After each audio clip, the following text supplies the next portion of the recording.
नमस्कार, मैं हूं अखिल पाराशर। आप देख रहे हैं देश दुनिया की खास खबरों का एक विशेष कार्यक्रम न्यूज़ फोकस। चलिए सबसे पहले नजर डालते हैं इस हफ्ते की खास खबरों पर। हार्बिन एशियन विंटर गेम्स से चीन में विंटर गेम्स की लोकप्रियता बढ़ी। चीन के पेचिंग में खेती का नया ट्रेंड। WHO ने कहा कि एमपॉक्स अब भी दुनिया भर में फैल रहा है। अब समाचार विस्तार से। हार्बिन में 9वें एशियन विंटर गेम्स बड़े ही धूमधाम से हुए। यहाँ कड़ी प्रतिस्पर्धा देखने को मिली और विंटर गेम्स के प्रति लोगों का उत्साह भी बढ़ा। हार्बिन पहले से ही एक पसंदीदा विंटर टूरिस्ट स्पॉट है और इस साल 2025 के वसंत महोत्सव के दौरान यहाँ आने वाले लोगों की संख्या में 20% की बढ़त देखने को मिली। इससे पर्यटन से होने वाली आय में 19 अरब युएन से ज्यादा का इजाफा हुआ। इन खेलों ने पूरे देश में विंटर टूरिज्म को और बढ़ावा दिया और अब दक्षिणी चीन के हिस्सों में भी आइस एंड स्नो से जुड़े खेलों का चलन बढ़ने लगा। कुल मिलाकर चीन में विंटर गेम्स अब जमकर पॉपुलर हो रहे हैं और एशियन विंटर गेम्स का इसमें खासा योगदान है। चीन की एनिमेटेड फिल्म नेचर 2 ने इतिहास रच दिया है क्योंकि ये 10 अरब युएन की कमाई करने वाली पहली चाइनीज फिल्म बन गई। ये फिल्म 2025 के चीनी नए साल के दौरान रिलीज हुई थी और इसने कई रिकॉर्ड तोड़े। इसमें $1 बिलियन क्लब में शामिल होने वाली पहली गैर हॉलीवुड फिल्म बनना भी शामिल है। नेचर 2 फिल्म नेचर की पुरानी कहानी को आगे बढ़ाती है और अपने शानदार दृश्य और समृद्ध सांस्कृतिक विषयों के साथ दर्शकों का दिल जीतने में सफल रही। चीन के पेचिंग के लोग अब शहर की भागदौड़ से दूर खेती का मजा ले रहे हैं। यहाँ कई लोग जमीन किराए पर लेकर खुद फल सब्जियां उगाने लगे हैं। इससे न सिर्फ उन्हें ताजी और हेल्दी चीजें खाने को मिलती है बल्कि फिजिकल और मेंटल हेल्थ भी बेहतर होती है। इस ट्रेंड में भी सबसे अच्छी बात यह है कि पूरे परिवार को साथ में वक्त बिताने का मौका मिलता है। बच्चे खुद फसल उगते और काटते दिखते हैं जिससे उन्हें भी कुदरत से जुड़ने का अनुभव होता है। चाइना ने एक नया ह्यूमनॉइड रोबोट थियनकोंग पेश किया है जो पूरी तरह से बिजली से चलता है और मुश्किल रास्तों पर भी आसानी से चल सकता है। इसे एक रोबोटिक्स इनोवेशन सेंटर ने बनाया है और ये दुनिया का पहला full size electric humanoid robot है। खास बात यह है कि चीन ने इस रोबोट को ओपन सोर्स बना दिया है, यानी दुनिया भर के रिसर्च यूनिवर्सिटीज और टेक कंपनियां इसे बेहतर बनाने में योगदान दे सकती हैं। इससे रोबोटिक्स और आर्टिफिशियल इंटेलिजेंस के क्षेत्र में तेजी से तरक्की होने की उम्मीद है। थियनकोंग नई टेक्नोलॉजी का एक बड़ा कदम है जिससे फ्यूचर में रोबोट्स का इस्तेमाल और ज़्यादा आसान और फायदेमंद हो सकता है। एमपॉक्स जो कि मंकी पॉक्स वायरस से होता है दुनिया भर में फैल रहा है। 2024 के आखिर तक 100 देशों में 1,24,000 से ज़्यादा मामलों की पुष्टि हो चुकी है और 272 मौतें भी हो चुकी हैं। इस वायरस का प्रकोप सबसे ज्यादा अफ्रीका के कुछ हिस्सों खासकर कांगो लोकतांत्रिक गणराज्य में देखने को मिल रहा है, लेकिन अन्य देशों में भी इसके मामले सामने आए हैं।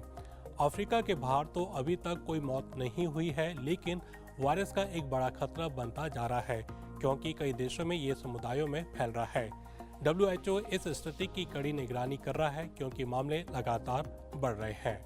यूनाइटेड नेशन का वर्ल्ड फूड प्रोग्राम इस साल दुनिया भर में भूख से जूझ रहे लोगों की मदद के लिए $16.9 अरब जुटाने की कोशिश कर रहा है। संघर्ष, जलवायु परिवर्तन और आर्थिक दिक्कतों की वजह से खाने की जरूरत वाले लोगों की संख्या बढ़कर 34.3 करोड़ हो गई है। फंडिंग की कमी के कारण WFP पहले ही अपनी सहायता कम कर चुका है, लेकिन भूख का संकट लगातार बढ़ रहा है। WFP का कहना है कि इस ग्लोबल समस्या से निपटने के लिए इंटरनेशनल सपोर्ट बेहद जरूरी है, वरना हालात और बिगड़ सकते हैं। तो ये थी इस हफ्ते की खास खबरें। अब चलते हैं हमारे एक स्पेशल सेगमेंट न्यूज स्टोरी की तरफ, जहां हम आपको मिलवाएंगे एक कंटेंट क्रिएटर विशाल अहलावत से जो कुछ समय पहले चीन घूमने आए थे। देखिए उनके साथ एक खास चर्चा।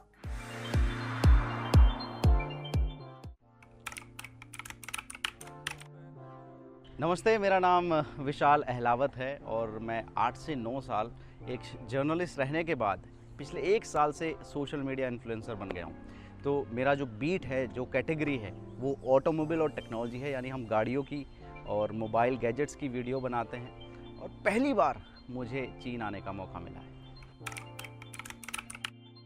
बिल्कुल मैं साझा कर सकता हूँ, क्योंकि चीन आने से पहले मैं बहुत चीज़ें सुन चुका था चीन के बारे में। जैसे कि ये काफ़ी हाईटेक है, ये मैंने सुना था। मेरे कुछ दोस्त पहले भी आए थे जो कि गाड़ियों से रिलेटेड वीडियो यहाँ से बनाकर गए हैं, तो मुझे भी काफ़ी एक्साइटमेंट था यहाँ आने को लेकर। और जैसे ही मुझे इस मौके के बारे में पता चला कि मुझे एक मौका मिला है चीन आने का, मुझे इनविटेशन मिला, तो मैंने बिना एक सेकंड देरी किए मैंने तुरंत उनको बोला कि हाँ मैं आना चाहता हूँ। और यहाँ आके जो मैंने सोचा था ये उससे भी ऊपर निकला। काफ़ी हाईटेक चीज़ें हैं यहाँ पर देखने के लिए।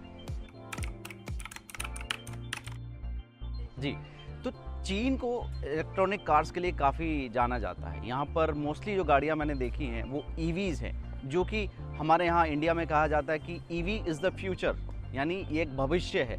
तो वो भविष्य मैं चीन में इस समय देख रहा हूँ। अधिकतर गाड़ियाँ ईवी हैं, भले ही वो कोई प्राइवेट अपनी गाड़ी यूज़ कर रहा हो या फिर टैक्सी हो।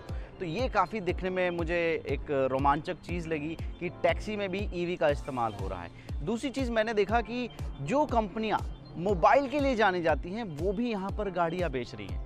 जैसे कि Xiaomi, जो कि एक पॉपुलर ब्रांड है इंडिया में भी, Xiaomi की गाड़ियाँ यहाँ पर काफ़ी पॉपुलर हो रही हैं। दूसरा मैंने Huawei देखा, जो कि मोबाइल के लिए जाना जाता है, वो भी यहाँ पर गाड़ियाँ बेच रहा है और काफ़ी अच्छी गाड़ियाँ हैं इनकी। यानी एक जो गाड़ी कंपनी होती है उसको टक्कर देने वाले प्रोडक्ट उनके पास हैं। और चीन में मैं देख रहा हूँ हर दूसरा आदमी इलेक्ट्रिक व्हीकल इस्तेमाल कर रहा है, भले वो 2 व्हीलर हो या 4 व्हीलर हो। जी, देखिए, चीन और भारत के रिश्ते अच्छे हों, इसके लिए मुझे लगता है सोशल मीडिया इन्फ्लुएंसर काफ़ी अच्छा काम कर सकते हैं। जैसे कि भले ही जो सोशल मीडिया प्लेटफॉर्म इंडिया में इस्तेमाल हो रहे हों वो चीन में नहीं हैं, और जो चीन में इस्तेमाल हो रहे हों वो इंडिया में नहीं है, फिर भी हम अपनी वीडियोज़ के ज़रिए दिखा सकते हैं कि चीन कैसा है, और चीन के सोशल मीडिया इन्फ्लुएंसर ये दिखा सकते हैं कि भारत कैसा है। जैसे कि हर एक को शायद चीन आने का मौका ना मिले या ना मिला हो, लेकिन वो हमारी वीडियोस से ये जान पाएंगे कि चीन में चीज़ें कैसे होती हैं। जैसे कि हमने अभी एक वीडियो शूट किया है कि यहाँ पर ड्रोन से कैसे डिलीवरी होती है। तो ये चीज़ें देखने में अच्छी भी लगती हैं और इनसे सीखने को भी मिलता है। अगर जब मैं ये वीडियो डालूंगा तो इंडिया के लोगों को भी दिखेगा कि यार देखो कितनी चीज़ें हो रही हैं दूसरे देशों में जो हम भी अपने देश में कर सकते हैं। हालांकि भारत में भी जहाँ तक मुझे पता है कुछ जगहों पर ड्रोन डिलीवरी शुरू हो गई हैं, लेकिन मैं चाहता हूँ और भी जो शहर हैं वो कवर हों ड्रोन डिलीवरी से और चीज़ें आगे बढ़े, हम एक दूसरे से सीखें, चीन भारत से सीखे, भारत चीन से सीखे। तो इस तरह से अगर सोशल मीडिया इन्फ्लुएंसर जो है वो एक दूसरे देश को दिखाएंगे वहाँ की अच्छी चीज़ों को, वहाँ की सभ्यता को, तो मुझे लगता है एक दूसरे देश, दोनों देशों को मिलने में काफ़ी सहयोग मिलेगा। देखिए, मैं 9 दिन चीन में रहा हूँ और हर एक दिन मुझे चीज़ें सीखने को मिली, चीज़ें देखने को मिली, एक्सपीरियंस करने को मिली। आपको ये भी मैं बताना चाहूँगा, मैंने बुलेट ट्रेन में सफ़र किया जो कि इतनी तेज़ चलती है 350 किलोमीटर प्रति घंटा की स्पीड से, और हमने एक सिक्का रखा जिससे ये पता चला कि वो कितनी स्मूथ है, बिल्कुल नहीं हिलती है। वो सिक्का खड़ा किया था तो वो खड़ा ही रहा। आपको ये महसूस ही नहीं होगा कि कितनी स्पीड पे आप चल रहे हैं जब तक कि आप उस डिस्प्ले को ना देख लें। वो मेरा एक एक्सपीरियंस था। दूसरा मेरा एक्सपीरियंस रहा कि उस बुलेट ट्रेन में मैंने अपना मोबाइल खो दिया। मैंने उस ट्रेन में मोबाइल खो दिया और मुझे नहीं पता था कि वो खोया कहाँ है। मैं जिस शहर में मैं था उससे पहले बीजिंग में, मुझे लगा मैंने वहाँ पर खो दिया है, लेकिन मेरे सहयोगी रमेश जी के सहयोग से हमने एक कंप्लेंट की बुलेट ट्रेन में, और उसी दिन हमें रिप्लाई आया कि आपका मोबाइल हमारे पास है, और अगले ही दिन वो फ़ोन हमें वापस मिल गया। तो ये छोटे छोटे एक्सपीरियंस हैं जो कि मुझे काफ़ी प्रभावित किया है जिन्होंने। और अगर बात आती है कि वापस चीन आने की, तो देखिए यहाँ पर क्योंकि मैं गाड़ियों की वीडियो बनाता हूँ, यहाँ पर गाड़ियों से जुड़ा बहुत ज़्यादा कंटेंट है, बहुत तरीके की कंपनियाँ हैं, बहुत गाड़ियाँ हैं, काफ़ी हाईटेक गाड़ियाँ हैं, फीचर लोडेड गाड़ियाँ हैं, और साथ ही यहाँ पर हर साल ऑटो एक्सपो होता है, यानी गाड़ियों का एक मेला लगता है। तो वो भी मेरे लिए काफ़ी एक अपॉर्चुनिटी रहेगी अपने देश के लोगों को, अपनी ऑडियंस को दिखाने के लिए कि चीन में कैसी गाड़ियाँ हैं। तो अगर मुझे मौका मिलता है तो ऑफ कोर्स मैं वापस चीन आना चाहूँगा, और जो चीज़ें रह गई हैं मैं इस बार नहीं देख पाया उनको कवर करूँगा। तो ये था आज का खास कार्यक्रम न्यूज़ फोकस। अभी इजाज़त दीजिए, अगले हफ्ते फिर मिलेंगे इसी समय। नमस्ते।